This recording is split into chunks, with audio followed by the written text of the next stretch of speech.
Emergency का सबसे दमनकारी फैसला। 60 लाख से भी ज्यादा लोगों की कर दी गई जबरन नसबंदी। 25 जून 1975। इस तारीख को भारतीय लोकतंत्र का काला दिन कहा जाता है।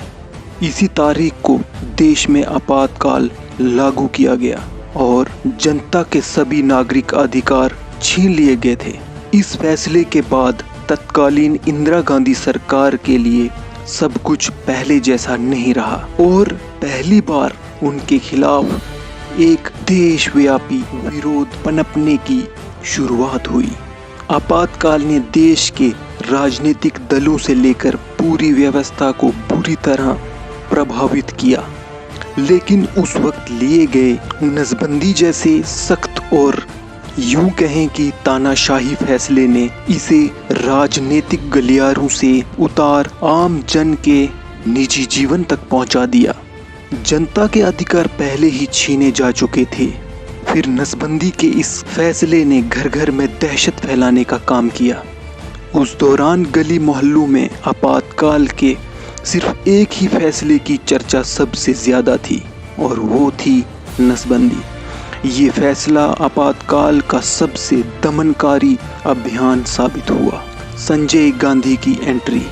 नसबंदी का फैसला इंदिरा सरकार ने जरूर लिया था, लेकिन इसे लागू करने का जिम्मा उनके छोटे बेटे संजय गांधी को दिया गया। स्वभाव से सख्त और फैसले लेने में फायर ब्रांड कहे जाने वाले संजय गांधी के लिए ये मौका एक लॉन्च पैड की तरह था। इससे पहले संजय गांधी को राजनीतिक रूप से उतना बड़ा कद हासिल नहीं था, लेकिन नसबंदी को लागू करने के लिए जैसी शक्ति उन्होंने दिखाई, उससे देश के कोने कोने में उनकी चर्चा होने लगी।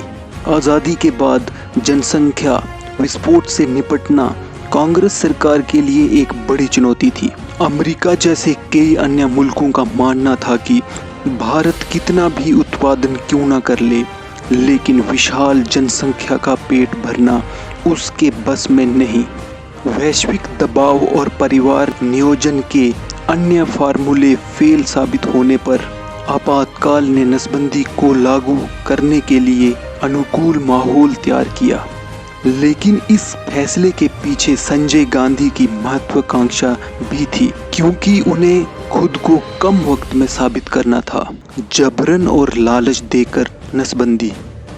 वृक्षारोपण से लेकर शिक्षा और स्वास्थ्य से जुड़े कई अभियान भी देश में पहले से चलाए जा रहे थे, लेकिन ऐसे अभियानों से संजय गांधी को क्विक रिजल्ट की उम्मीद नहीं थी। इसी को ध्यान में रखते हुए जब उन्हें नसबंदी लागू करने का जिम्मा सौंपा गया था, जमीन पर उन्होंने इसे कांटों जैसा सख्त और निर्मम बना दिया। इस दौरान घरों में घुसकर, बसों से उतारकर और लोभ लालच देकर लोगों की नसबंदी की गई। एक रिपोर्ट के मुताबिक सिर्फ एक साल के भीतर देश भर में 60 लाख से भी ज्यादा लोगों की जबरन और लालच देकर नसबंदी कर दी गई। इनमें 16 साल के किशोर से लेकर 70 साल के बुजुर्ग तक शामिल थे। यही नहीं बल्कि गलत ऑपरेशन और इलाज में लापरवाही की वजह से करीबन 2000 से ज्यादा लोगों को अपनी जान तक गंवानी पड़ी।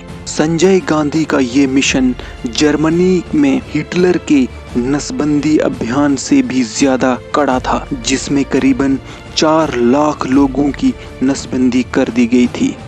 खौफ में थी नौकरशाही।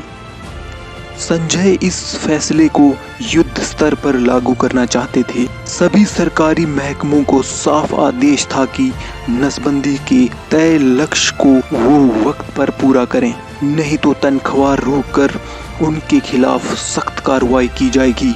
इस काम की रिपोर्ट सीधे मुख्यमंत्री दफ्तर को भेजने तक के निर्देश दिए गए थे। साथ ही अभियान से जुड़ी हर बड़ी अपडेट पर संजय गांधी खुद नजरें गड़ाए हुए थे।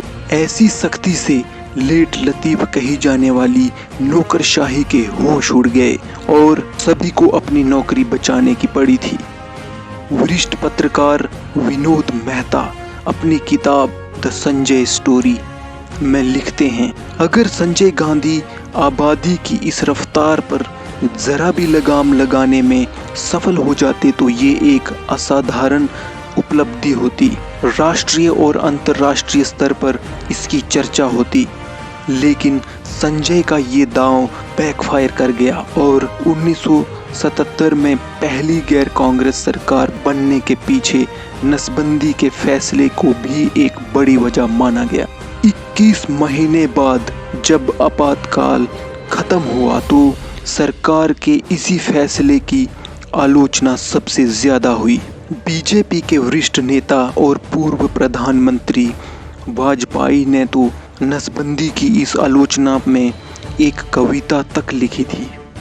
इस कविता के बोल थे, आओ मर्दो ना मर्द बनो। संजय गांधी का ये अभियान आपातकाल का सबसे दमनकारी अभियान साबित हुआ और आज तक इस अभियान के नाम से लोग दहशत से कांप उठते हैं।